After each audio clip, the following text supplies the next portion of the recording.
So ito na po yung matinding ganti ng Team Suka doon sa Team Sinusuka at saka sa Team Budol. Abatika, mukhang isang team lang yata yun Team Sinusuka at Team Budol daw. Ayan mga kababayan ko, wag natin kalimutan yung kanilang baluta, yung kanilang mga number po. Mga bangayan at hindi napakahalaga po yan sa darating na Mayo. Maraming salamat po. Sila'y nauna, wala nang ginawa, kundi puro patira ng tira sa atin. Kaming tahimik, we were giving you the moment. Sa inyo na yung February 11. At sa amin yung February 13. You have the moment. Pero, bakit tayo tinitira? Ibig bang sabihin, takot sila sa atin? Ha? Isang na indicator dyan. Kasi kung insignificant opposition tayo, bakit ko pakialaman yung kung sino-sino yan sila? Bahala kayo dyan, mga insignificant kayo. Pero the mere fact that the knowledge that the President of the Republic of the Philippines ang tumitira, ibig sabihin, we are somebody. Di ba? Ano ibig sabihin yan? Gusto ko lang sagutin. Ito, sagutin ko lang. In fairness, in fairness sa lahat ng mga mahirap na lumaki, nagbibinta ng suka, nakagaya ko. Napakasakit po pakinggan na kami daw, yung aming team sa PDP, ay parang nagbibinta lang daw ng suka, tapos binigyan ng COC. Anong tingin nyo kay Atty. Hinlo? Abogado yan! Atty. Jimmy Bullock, abogado yan! Atty. Rodriguez, abogado yan! Atty. Marcolita, abogado yan! Ako, hindi ako abogado. Pero, murag abogado. Number 30 sa Senado, Attorney J.V. Hinlo. Ano ang programa ni Attorney Hinlo? Hindi lang po pwede batikos ng batikos o atake sa rehimeng Marcos ang dapat nating gawin. Dapat po ang ating mga senador may programa kasi hindi po ako pinabili ng suka. Hindi po, abogado ako. Yung sa kabila, abogado ba sila? Yung sa kabila, naging undersecretary ba sila ng DILG? Naging commissioner ba sila ng Presidential Anti-Graft Commission? Naging director ba sila ng Land Bank? Yung pinagdaanan ni Attorney Hinlo, politika, DILG, ekonomiya, Land Bank, anti-corruption, PACC. Ang programa natin, una, labanan ang korupsyon.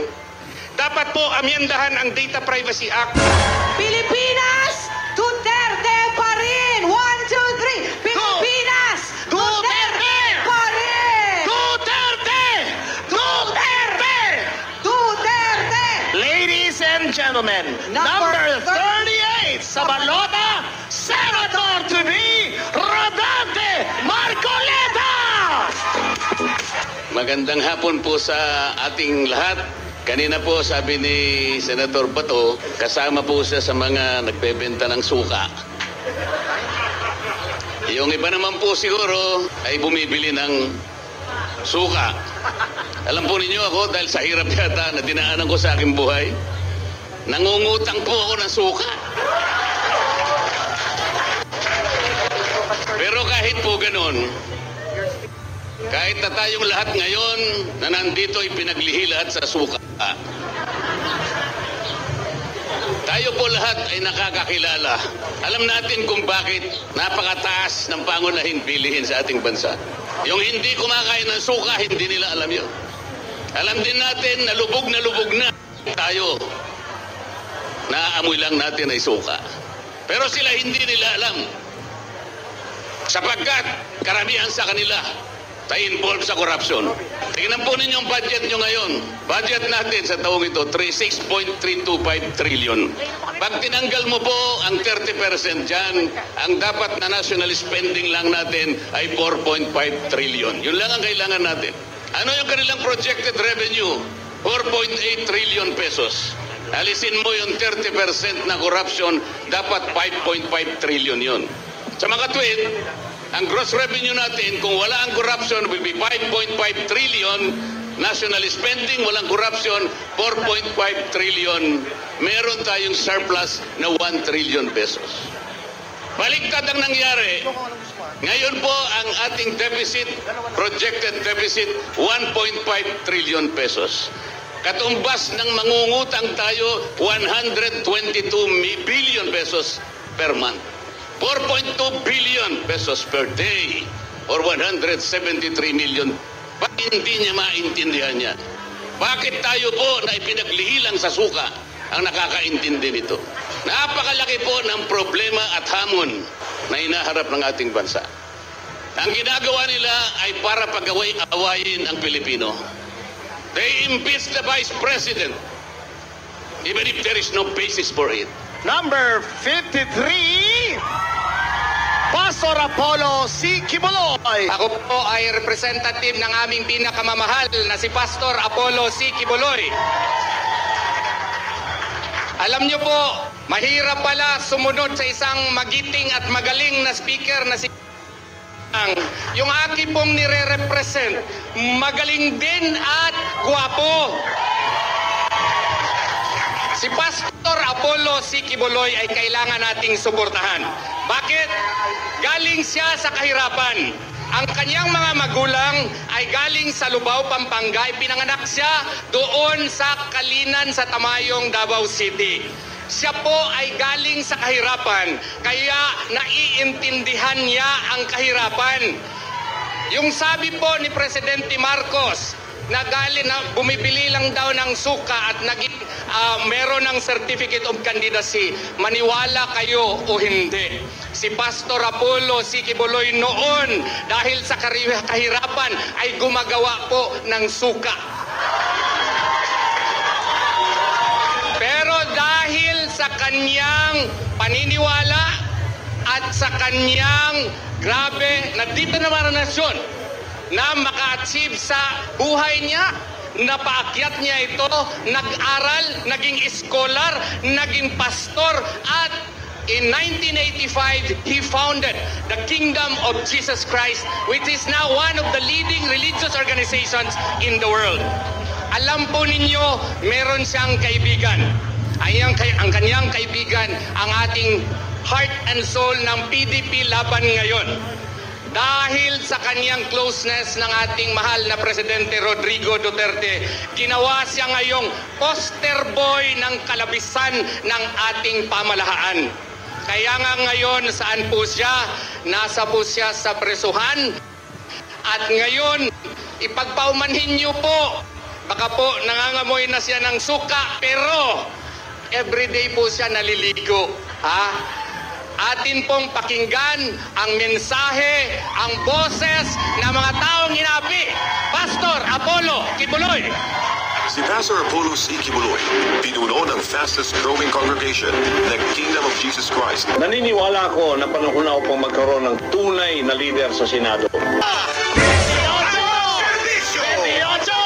Mr. Malasakit himself, Senator! Unang-una, sa lahat po ng mga kasama natin dito, magandang hapon po sa inyong lahat.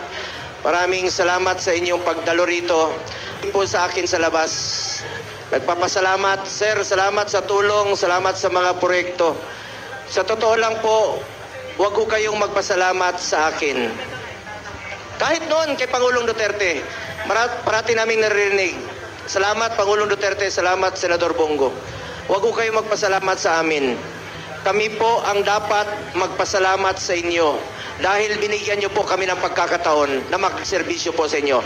Maraming salamat po sa inyo lahat. Ako naman po bilang inyong senador, hindi ko po sasayangin yung pagkakataong binigay niyo po sa akin. Wala pong masasayang na oras. Magtatrabaho po ako. Sipag po ang pwede kong ialay sa inyo. At yan po ay patuloy kong ginagawa ngayon, Lunes hanggang Linggo. Magsiservisyo ko. Paboritong araw ko, Linggo. Kasi may go sa dulo. Ako po isang Bisaya. Alam niyo naman, taga Mindanao. Sino mga taga Mindanao sa inyo? Sa mga kapatid ko Muslim, Assalamualaikum. Sa Davao, mahal na namin kayo doon. Walang diskriminasyon doon sa Davao. Kristiyano, Muslim, magkakapatid tayo, magmahalan tayo sa isa't isa. Sino sa inyo mga taga Bisayas? O Bisaya, Bulanon, mga Ilonggo. Oh, linte, mga parente ko man eh. Ito si Atty. JV, Ilonggo rin. Pinsan ko yan. Kasi ang tawag sa kanya, Ilonggo. Ang pangalan ko, Bungo. Sinong Waray? Waray. Ako rin, Waray Kwarta. Mga Bisaya, alam nyo, salamat sa inyong lahat, mga Bisaya. Mabigat sa atin yung utang na loob, huwag kalimutan. Kaya ako po'y patuloy na magsiservisyo sa inyo.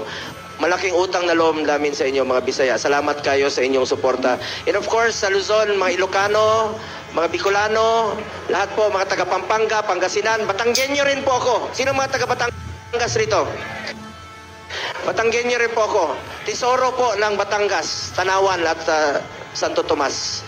So salamat sa inyo. Tunay na maisog na oposisyon sa Senado, number 56, Attorney Vic Rodriguez. Maraming salamat at magandang hapon po sa ating lahat. Sa ating ginagalang, rinerespeto at hinahangaan kay Pangulong Rodrigo Roa Duterte. Sa inyo pong lahat dito sa loob at labas ng bulwagang ito. Sa lahat ng Pilipino na nakasubaybay, marami pong nagla-live ngayong araw, yung ating mga kasama sa opisina, sa bahay, sa sasakyan, sa trabaho, sa eskwela. Ganon din ho sa mga Pilipinong overseas Filipino workers at migrants saan mapanig ng mundo. Tanggapin po ninyo ang aking pagbati at paggalang ngayong hapon. Tumugon po ako sa hamon na pamunuan ang tunay at maisog na oposisyon upang labanan at ilunsad ang gera laban sa korupsyon. Ang war on corruption na aking pinamumunuan is not just a campaign slogan. Nalalaman ko kung paano labanan ang korupsyon. Linabanan ko na sila minsan nung ako ay nasa Malacanang at pinagpapatuloy natin ngayon. Nag-file po tayo ng kaso kamakailan. Linabanan natin yung anomalous, illegal, immoral, invalid and unconstitutional and criminal 2025 budget. Saan ka nakakita nagpapasa ng 6.352 trillion pesos panay blanco ang Bicameral Conference Committee report? Sinasalaula tayo ng administrasyon ni Bongbong Marcos. Maraming nagsalita bago sa akin at nababanggit ang salitang suka.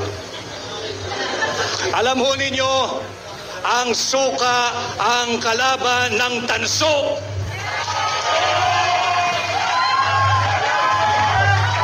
Ang suka ang kalaban ng pekeng ginto.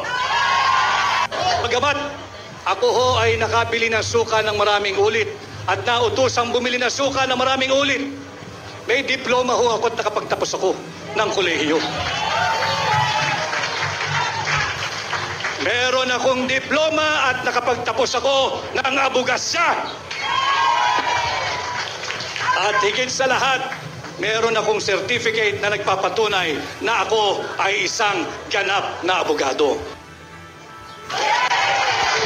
Kaya ako ay natutuwa ng Team Suka. Isa po akong proud member ng Team Suka. At atin pong lalabanan ang Team Sinusuka. Labanan natin ang mga mambubudol. Attorney Raul Lampino! Naimbag nga malem kadagiti kapatak nga Ilocano nga pudpudno nga Ilocano. Masantos siyang aram at saray kaluyagan tan kabaluyan at Pangasinan. Maya pagat panapon sa ating mga kabalin. Paray ahapon sa ating mga taga-Bicol. Maayong hapon kaninong tanan, no? Assalamualaikum sa ating mga kapatid na Muslim. Buenas tardes sa ating mga kababayan dyan sa Zamboanga. Alam po ninyo, itong aking mga kasamang kandidato rito pagkasenador, lahat may relasyon po ako sa kanila na nakalipas. Ginagawa po ngayon ay isa po akong magsasaka. Nag-aalaga po ako ng mga baka. Alam po yan ni Kaipe Salvador. Alam po niya yan. at nagtatanim ng palay, mais, gulay, kung ano-ano. Mahigit 100 pamilya sa Pangasinan ang tinutulungan namin magkaroon ng hanap buhay sa pagsasaka. Tinuturuan namin sila ng tama. Dahil sa tingin ko, ang food security ang pinaka-importante sa lahat ng tao. Hindi ka magkakaroon ng magandang kalusugan kung ikaw ay gutom. Hindi ka magkakaroon ng magandang edukasyon, makakapag-aral kung ikaw ay gutom. Hindi ka rin magiging masaya kung ikaw ay gutom. Pero ang sitwasyon natin sa Pilipinas ngayon, malawak ang kagutuman. Hindi ako ang nagsasabi niyan. Ang nagsasabi yung survey ng SWS, nakaranas ng mahigit 63% ng Filipino na sila ay nagugutom. At tumaas yung poverty index natin to more than 70%. Imagine that sa panahon lamang ng 2 taon pagkatapos ng termino ni Pangulong Duterte. Numero 58 sa balota, Philip Ipe Salvador! Ginagawa ng aking kaibigan, si Senator Bongo. Buong Pilipinas po, inikot na namin. Mag-6 na taon na ho kaming umiikot. Sa kaduluduluhan po ng Pilipinas, tulot-tulo. Narating ko na po dahil sinasamahan ko po si Senator Bongo kung paano ang pagsaserbisyo sa mga Pilipino. Yung totoong pagsaserbisyo, ako po isang artista. Pero ako yung artistang magiging epektibong maglingkod at magserbisyo sa sambayanang Pilipino. Ano ang kanilang mga ginagawa ngayon? Tinitira si Mayor Baste. Tinitira si Congressman Pulong. Bakit? Ano ang apelido nila? Duterte. Takot silang lahat. Urong ang kanilang mga buntot. Silang lahat. Anong ginagawa nila? Totoo yung sinabi na lahat ng ating mga abogado. Ipai-impeach nila si Inday. Nagnanakaw daw si Inday. Ay, ito naman at sa akin. Walang Duterte yung magnanakaw. Kung haharap silang lahat sa salamin, alam nila sasabog yun, kaya ayaw nilang lahat humarap sa salamin. Alam nila kung sino ang mga magnanakaw at alam nilang sila yun. Bakit ganito nangyayari sa ating bansa? Pati nga ang West Philippine Sea sinisisi pag PRRD. Sino ba ang Pangulo ng ating bansa ngayon? Sino ba ang dapat mag-aruga sa mga Pilipino? Sino ba ang dapat lumaban para daw sa mga Pilipinong mangingisda? Sino ba yan? Bakit isinisisi kay former President Rodrigo Roa Duterte? Bakit? Kayong pong lahat, alam niyo kung anong mga tunay na nangyayari ngayon dito sa atin. Advokasya, peace and order. Gusto kong ipagpatuloy ang naiwan laban ni PRRD. Gusto kong manumbalik ang tiwala ng mga magulang na makakauwi ang kanilang mga anak na hindi madidisgrasya, hindi makikidnap, hindi mararape, hindi mapapatay. Gusto kong mawala na ang bentahan ng droga sa harapan mismo ng krame. Merong pinapatay na foreigner sa loob mismo ng krame. Sa loob ng sasakyan. Pinatawag yan ni Senator Bato sa Senado.